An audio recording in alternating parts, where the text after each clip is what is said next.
बिस्मिल्लाहिर्रहमानिर्रहीम। अस्सलाम वालेकुम नाज़रीन, आप यूट्यूब चैनल देख रहे हैं। मैं इमरान खान हूँ। सिचुएशन उसी तरफ जारी है जैसा कि लग रहा था। पंजाब खड़ा हो गया है, यानी ये बहुत बड़ी खबर है। अब तक जब से लेकर इमरान खान साहब की तहरीक चल रही है, पंजाब सिर्फ तब तक खड़ा था जब तक इमरान खान साहब बाहर थे। पंजाब में कोई कंपेन नहीं हो सकी, पंजाब के अंदर लोग निकल नहीं सके। सिर्फ एक मौका है जब पंजाब ने इस फस्तायत को शिकस्त दी, और वो मौका था 8 फरवरी का, जब लोगों ने खामोशी से आकर वोट डालना था। तब पहली मरतबा सारी दुनिया को इस बात का एहसास हुआ कि पंजाब के अंदर सेंटिमेंट्स कुछ और हैं, लेकिन पंजाब के लोग निकल नहीं पा रहे। फस्तायत और जबर इतना ज़्यादा है, और पंजाब की पुलिस को ऐसे ब्रूटली इस्तेमाल किया जाता है, लोगों के खिलाफ पटवार खाना इस्तेमाल किया जाता है, कैंट कचहरी इस्तेमाल की जाती है, दबाव इस्तेमाल किया जाता है, बदमाशी की जाती है। तो पंजाब में लोगों का निकलना मुश्किल था। फिर हज़ारों की तादाद में लोगों को गिरफ्तार भी किया गया, खौफ भी फैलाया गया। तो पंजाब के ऊपर सारा फोकस था कि पंजाब को नहीं निकलना चाहिए, लेकिन पंजाब खड़ा हो गया है। पंजाब ने अंगड़ाई ली है। मैं आपको ये नहीं कह रहा कि पंजाब ने भी चलना शुरू कर दिया है, लेकिन अब तक की इतला के मुताबिक पंजाब खड़ा हो गया है। और मैं आपको जो चीज़ें रिपोर्ट करूंगा वो एग्जैक्टली उन एरिया से बताऊंगा जहां पे जो हो रहा है। कुछ चीज़ें अगर मिस हो जाएं, क्योंकि एक वीलॉग में सब कुछ नहीं बताया जा सकता, लेकिन मोटे फैक्ट्स सारे आपको मैं पंजाब के हवाले से बताऊंगा। लेकिन अगर ये पंजाब चल पड़ा और फिर दौड़ना शुरू हो गया, तो ये रौंद कर रख देगा पूरे सिस्टम को, क्योंकि पंजाब की ताकत का अंदाजा सबको है। आधा पाकिस्तान जो है वो एक तरफ और अकेला पंजाब एक तरफ। पंजाब से शुरू होने वाली तहरीक कभी भी नाकाम नहीं हुई, ये तारीख बताती है। अब इस वक्त जो जनूबी पंजाब से सबसे पहले जो काफिला निकला, जिसके मनाजिर हमने सबसे पहले देखे, वो वंस अगेन कोई और नहीं था, वो जरताज गुल वजीर साहबा थी। जरताज गुल वजीर निकली, और वो इतना बड़ा काफिला लेकर निकली कि उनको रोकना पुलिस के लिए, इंतजामिया के लिए मुश्किल था। और उनका पुलिस के साथ दो जगह पे सामना भी हुआ। वो अपनी गाड़ी के ऊपर खड़ी होकर सफ़ेद झंडा लहराती रहीं, पाकिस्तान के झंडे लहराती रहीं। उसके बाद फिर पुलिस के साथ उनका, क्योंकि जब बहुत बड़ी तादाद में लोग आ रहे हैं जहाँ पे, तो मैं ये विटनेस कर रहा हूँ विजुअल देख के, और पूरा पाकिस्तान इस चीज़ का गवाह है कि जहाँ पे लोग बड़ी तादाद में निकलते हैं वहाँ पे पुलिस हट जाती है, क्योंकि पुलिस ज़्यादा बड़ी तादाद में लोगों के साथ लड़ना नहीं चाहती, नुकसान नहीं चाहती। जहाँ इक्का दुक्का लोग निकलते हैं, अकेले लोग निकलते हैं, वहाँ पे पुलिस मारती है, और बहुत मारती है। अकेले आदमी को पुलिस बर्दाश्त नहीं करती। पुलिस को बहुत गुस्सा है कि भाई निकलना है तो सारे निकलो। ये दो दो चार चार करके जो निकलते हैं ना, पुलिस फिर अपना गुस्सा उतारती है कि आपको निकलना है तो पूरी कौम बन के निकलो। ये 2 4 6 10 ये क्या है, फिर पुलिस मारती है। तो मामला ये है कि जहाँ पे लोग ज़्यादा बड़ी तादाद में निकलते हैं वहाँ पुलिस खुश होती है, पुलिस रास्ता देती है, पुलिस जाने देती है। और यही मनाजिर मैं अभी तक देख रहा हूँ। कुछ लोगों ने, ये बहुत थोड़े आटे में नमक के बराबर, वॉलंटरली यानी अपनी मर्जी के तहत गिरफ्तारियां भी दी हैं, और इनके विजुअल भी बना ले कारकुनों ने। मजे की बात यह है कि जहां पे कोई अपनी मर्जी के तहत गिरफ्तारी दे रहा है, उनके घर के बंदे ही विजुअल बना रहे हैं, आसपास के कारकुन विजुअल बना रहे हैं और उनका मुंह काला कर रहे हैं। और ये बहुत थोड़े लोग हैं, ज्यादा लोग आज के दिन में निकल रहे हैं। सियालकोट से डार फैमिली का एक बहुत बड़ा काफिला निकला है। इसमें ज्यादा बड़ी तादाद में लोग मोटरसाइकिलों पर थे, क्योंकि रुकावटें बहुत ज्यादा हैं। गाड़ियों पे भी लोग थे, मोटरसाइकिलों पर भी थे, और ये लोग निकले वहां से काफिला लेकर। रेहाना डार साहिबा इसकी क़यादत कर रही हैं, और उमर डार इस काफिले के अंदर मौजूद हैं। उनको मैंने देखा, मली है उनको देखा, और कुछ और वहां के लोग हैं, और कुछ और सियालकोट से लोग हैं। लेकिन अवाम की तादाद बहुत बड़ी है सियालकोट से निकलने वाले काफिले में। साहबजादा हामिद रजा साहब को देखा, वो फैसलाबाद से निकले एक बड़ा काफिला लेकर, और फैसलाबाद में मुख्तलिफ हलकों से लोग इकट्ठे होना शुरू हो गए और बड़ी तादाद में आगे की तरफ बढ़ रहे हैं। अब मोटरवे को ये लोग कैसे खोलते हैं, कैसे आगे बढ़ते हैं, क्योंकि फैसलाबाद ही वो शहर है जो मोटरवे को खोलेगा। अगर मोटरवे को खुलना है तो वो फैसलाबाद के लोग खोलेंगे, और जब वो खोलेंगे और आगे बढ़ेंगे तो फिर चकवाल वालों के लिए, भेरा वालों के लिए, बाकी सारे शहरों से आने वालों के लिए रास्ता बनेगा। तो फैसलाबाद और सरगोदा का बड़ा इंपॉर्टेंट रोल है। सरगोदा से बड़ी तादाद में लोग निकले हैं। नईम हैदर पंजूथा को और दीगर कुछ और वहां से इलेक्शन लड़ने वाले MNA MPs को मैंने वहां देखा, और वो भी बड़ी तादाद में निकल रहे हैं। एक DPO आपको याद है अटक का, जिसने मरियम नवाज बनने की कोशिश की थी कि अटक हमारी रेड लाइन है, अटक को हम क्रॉस नहीं करने देंगे। मुझे तो वो DPO के अंदर ना थोड़ा मसला लग रहा था टेक्निकल। वो बैठ के वहां पे इंटरव्यू दे रहा है यूनिफॉर्म पहन के, एक पॉलिटिकल पार्टी बन के, और मरियम नवाज बनने की नाकाम एक्टिंग कर रहा है। और वो DPO नजर ही कहीं नहीं आया बेचारा। वो ईमान ताहिर साहिबा एक खातून है, वो अटक के अवाम के साथ निकली और निकल के वो मेन पे आ गई है। DPO नोवेयर, कहीं नजर नहीं आ रहा। उसके बाद जनाब मेजर ताहिर सादिक साहब, ये अटक में मेजर ताहिर सादिक के बारे में लोग बात ठीक करते हैं कि मेजर ताहिर सादिक जो है वो एक आदमी नहीं, एक ज़िला है, और अटक के अंदर उसकी बहुत बड़ी पॉलिटिकल पावर है। और मेजर ताहिर सादिक को तोड़ने के लिए, इनको काबू करने के लिए एड़ी चोटी का जोर लगाया एस्टेब्लिशमेंट ने। एस्टेब्लिशमेंट को यह पता था कि अगर मेजर ताहिर सादिक को तोड़ लिया तो समझो 2 सीटें तोड़ ली। ये 2 सीटें झोली में आके गिर गई एस्टेब्लिशमेंट की, लेकिन मेजर ताहिर सादिक साहब पे आफरीन है, वो जख्मी हुए, कारोबार तबाह कर दिया। उनके दामाद हैं वसीम, वो वसीम साहब का सारा होटल तोड़ दिया, उनका कारोबार, उनके दफ्तर तोड़ दिए, लेकिन इन लोगों ने सरेंडर नहीं किया। तो ईमान ताहिर साहब और मेजर ताहिर सादिक, डीपीओ गायब, और सड़कों पे अवाम है अटक की, और ये लोग हैं। रावलपिंडी और लाहौर में शदीद लड़ाई चल रही है। लाहौर के मुख्तलिफ इलाकों से लोग निकल रहे हैं, टोलियों में निकल रहे हैं, 50 आदमी, 100 आदमी, 150 आदमी, इस तरह निकल रहे हैं। खवातीन भी निकल रही हैं और ये इकट्ठे होना चाह रहे हैं। पुलिस इन्हें इकट्ठा नहीं होने दे रही। आलिया हमजा साहबा को मैंने देखा, वो गलियों में से निकल के बड़ी मुश्किल से अपने आप को सर्वाइव कर रही है कि मैं गिरफ्तार होने से बच जाऊं। कुछ और लोग हैं वो भी ऐसी हिकमत अमली में। हाँ, शाहदरा में लोग इकट्ठे हुए हैं, वहां पे पुलिस के साथ लोगों की बड़ी झड़प हुई है और वहां लड़ाई चल रही है। गुजरावाला की सड़कों के ऊपर लाठीचार्ज और पथराव और ये सारी चीजें हो रही हैं। गुजरावाला के मनाजिर भी मैंने देखे हैं। लेकिन जो लाहौर है, लाहौर की पहले बात कर लेते हैं। लाहौर पे इनका सबसे ज्यादा फोकस था। ये लाहौर को एक किले की तरह बनाया था। कोशिश ये है कि लाहौर से लोग ना निकले। लाहौर में पाकिस्तान तहरीक इंसाफ ने स्वीप किया था। सिर्फ एक नशिस्त है कौमी असम्बली की जिसपे पाकिस्तान तहरीक इंसाफ वहां पे हारी है, बाकी सारी सीटों पे पाकिस्तान तहरीक इंसाफ लाहौर से जीती हुई है। तो अंदरून लाहौर जितना भी है वो सारा पाकिस्तान तहरीक इंसाफ का गढ़ है। लोग निकल रहे हैं, लड़ाई करते हैं, फिर इधर चले जाते हैं, निकलते हैं, लड़ाई करते हैं, और पुलिस के साथ उनकी एंगेजमेंट चल रही है। और अब देखना यह है कि लाहौर किस वक्त इकट्ठा हो जाता है। और अजीबोगरीब बात यह है कि मुस्लिम लीग नून जो है वो लिबर्टी चौक के विजुअल, भाई उधर तो किसी को बुलाया ही नहीं। इमरान खान ने बुलाया डी चौक, और जब लोग डी चौक जाएंगे तो वहां के विजुअल्स आप दिखा दीजिएगा। लिबर्टी चौक में लोगों ने क्या लेने आना है? लाहौर में तो कोई एहतजाज नहीं हो रहा। लोग तो जा रहे हैं टूवर्ड्स बत्ती चौक, और बत्ती चौक की सराउंडिंग में इस वक्त लड़ाई हो रही है। अगर ज्यादा बड़ी तादाद में लोग वहां पहुंचेंगे तो पुलिस वहां पे भी लोगों को वेलकम करेगी। लाहौर से एक रास्ता बाहर जाता है, बहुत सारे रास्ते सारे बंद किए हुए हैं, लेकिन एक बहुत पुराना पुल भी है लाहौर में, रावी पुराना पुल। ये बहुत पुराना पुल है, बिल्कुल खस्ता है। और एक पुल जो है वो बहुत आगे जाके भी है। अब इन दोनों में से एक पुल है, क्योंकि दोनों की शक्लें भी एक जैसी हैं। वहां से मुझे एक दोस्त ने वीडियो भेजी कि लोग उसको क्रॉस कर रहे हैं और लाहौर से बाहर निकल रहे हैं। ये जा रहे हैं काला खताई वाली साइड पे। ये जो दूसरा रोड बाहर आता है लाहौर से शाहदरा वाली साइड पे, ये उस तरफ को क्रॉस करके जा रहे हैं। और वहां से बहुत बड़ी तादाद में लोग और गाड़ियां लेके उस तरफ को निकल गए। ये टूटा हुआ पुल है, ये किसी वक्त भी गिर सकता है, लेकिन लोग यहां से बाहर की तरफ जा रहे हैं रावी को, दरियाए रावी को क्रॉस करते हुए। तो ये पुराना पुल साइड जो है इसको लोगों ने इस्तेमाल किया, और ये पुलिस नहीं करवाया। यानी पुलिस जाती तौर पे चाहती है कि उनके बच्चों के लिए पाकिस्तान महफूज मुल्क बन जाए। पुलिस खुद भी तंग आ गई है कि हमारा काम क्राइम फाइटिंग है, हमें 2-2.5 साल से लगाया हुआ है एक सियासी जमात को कुचलने पर। वो पहले से ज्यादा मजबूत और ताकतवर हो गई है। हमारे अपने घर वाले, मुझे पुलिस वाले कहते थे कि इमरान भाई हम आपको पकड़ते हैं, हमारे घर वाले हमें गालियां देते हैं। वो ये कहते हैं हम पीटीआई के लोगों को पकड़ते हैं, हमारे घर वाले हमें गालियां देते हैं। वो ये कहते हैं कि तुम लोग जुल्म और जबर के साथी बने हुए हो, तुम लोग गलत कर रहे हो।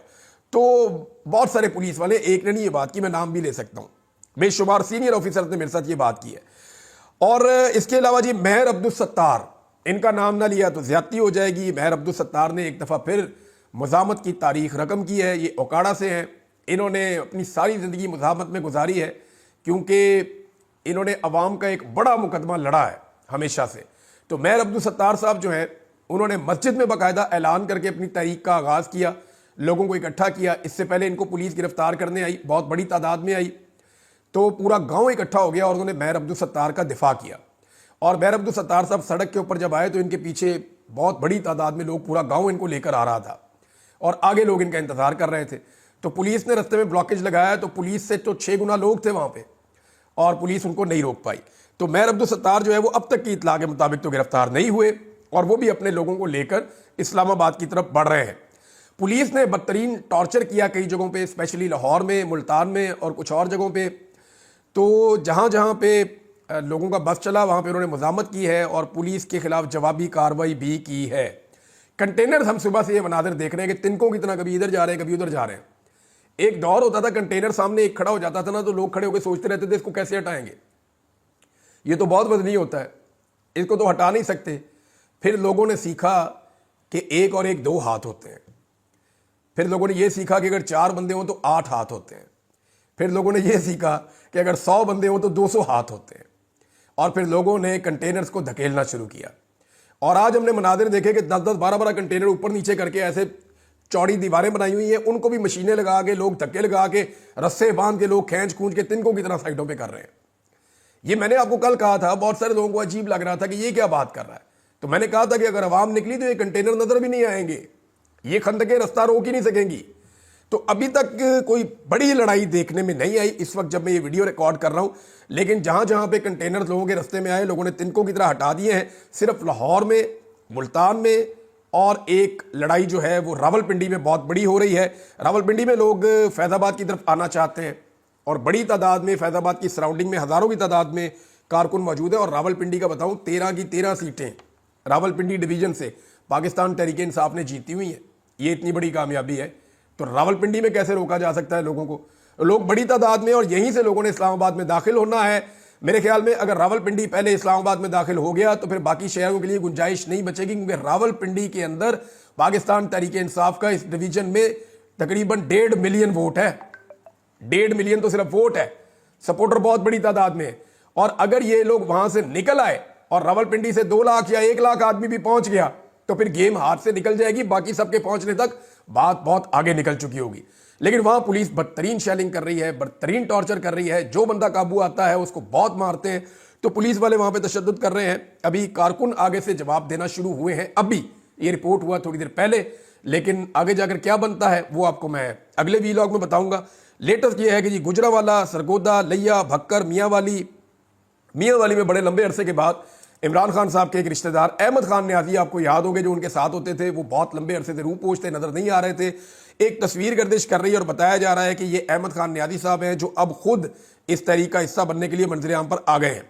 मंडी बहाउद्दीन से जनाब काफिला निकला है, कसूर से बहुत बड़ा काफिला निकला। यानी कसूर से एक्सपेक्ट नहीं किया जा रहा था कि इतनी बड़ी तादाद में लोग निकलेंगे, लेकिन लोग बहुत बड़ी तादाद में निकले हैं। थोड़ा सा कुछ इलाकों में अभी तक रिपोर्ट नहीं हो रही या वहाँ पे एक्टिविटी नहीं हो रही। जेलम से कोई ऐसी रिपोर्ट नहीं आई। गुजरावाला में लड़ाई ज़रूर चल रही है, लेकिन काफिले अभी हमने नहीं देखे। चकवाल, खुशाब, मुल्तान की क़यादत के बारे में कहा जा रहा है कि वो गिरफ्तार हो गए हैं। ज़ैन कुरैशी और आमिर डोगर वगैरह, उन्हें मेरे ख्याल में मुज़ामत करनी चाहिए थी और उन्हें अपने कारकुनों को लीड करना चाहिए था। बेहतर हिकमत अमली होनी चाहिए थी। अगर सरताज गुल वज़ीर बदतरीन सूरत हाल के अंदर मुज़ामत करके और लीड कर सकती हैं तो फिर इनको भी करना चाहिए था। विहाड़ी, अभी तक वहाँ से कोई मनाजिर नहीं हमने देखे, बहावलपुर से भी अभी तक नहीं देखे मनाजिर। तो देखते हैं कि फर्दर क्या रिपोर्ट आती है। लेकिन जो अब तक पंजाब की सूरत हाल है वो मैंने आपके सामने रख दी है। सोशल मीडिया पे एक बात आप अपने जहन में रखें कि इस वक्त पाकिस्तान तहरीक इंसाफ छाई हुई है। सोशल मीडिया पे हर तरफ पाकिस्तान तहरीक इंसाफ दिखाई दे रही है। अगर आप देखें तो पिछले 24 घंटे में, ये अशर बाजवा साहब ने रिकॉर्ड इकट्ठा किया, पिछले 24 घंटे के अंदर तहरीक के हक में जो एंगेजमेंट है सोशल मीडिया पे वो 94% है, और तहरीक के खिलाफ जो एंगेजमेंट है सोशल मीडिया पे वो सिर्फ 6% है। तो अब आप अंदाज़ा कर लें कि सोशल मीडिया पे क्या चल रहा है। खैबर पख्तूनख्वा, इसके बारे में ज़्यादा बात करने की जरूरत नहीं है, लेकिन ये मैं आपको बता देता हूं कि खैबर पख्तूनख्वा से जितने लोग पहले आए थे उससे डबल से भी ज़्यादा लोग इस मरतबा आ रहे हैं, और ये बहुत बड़ा काफिला है। यानी इसमें सुबह एक खबर चला के गुमराह करने की कोशिश की गई लोगों को कि अली अमीन गंडापुर की और बुशरा बीबी की कोई रिपोर्ट किया गया कि लड़ाई होगी, लेकिन ये झूठ था, बकवास थी। खबर जानबूझकर फैलाई गई, मीडिया को बाकायदा कहा गया कि इख्तलाफात की खबरें चलाओ, ऐसा कुछ नहीं है। वहां से वो दुआ करने के बाद अली अमीन गंडापुर निकले। यहां 4 से 5 बड़े काफिले हैं, मैं आपको पांचों का बता देता हूं कि इस वक्त जो सड़कों पे है। नंबर 1, साउथ से एक काफिला आ रहा है खैबर पख्तूनख्वा के, इसमें वजीरिस्तान, करक, डीआई खान और बलूचिस्तान से जो काफिले पहुंचे हैं, जो डीआई खान तक पहुंचे थे, ये सारे इकट्ठे होंगे और ये सी पैक के रास्ते से पहुंचेगा M1 मोटरवे पर, यानी जो पेशावर वाली मोटरवे, वहां पे इस्लामाबाद पेशावर वाली।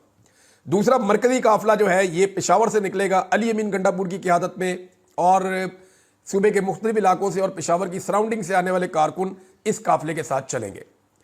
तीसरा, ये जो साउथ वाला काफिला है, इसको वहां से मैंने देखा शाहिद खटक बहुत बड़ा एक ग्रुप लेकर आ रहे हैं, शेर अफजल मरवत के भाई एक बहुत बड़ी तादाद में लोगों को लेकर आ रहे हैं, नूरुल हक कादरी साहब बहुत बड़ी तादाद में लोगों को लेकर निकले हैं, और इसके अलावा जो अली अमीन गंडापुर के भाई हैं, उमर अमीन गंडापुर, वो इसको वहाँ से लीड करेंगे और सबको लेकर मोटरवे पे आएंगे। पेशावर वाला अली अमीन गंडापुर खुद क़यादत करेंगे और ये सारा जो मॉब है ये स्वाबी की तरफ आएगा, इस्लामाबाद की तरफ जो बढ़ेंगे ये।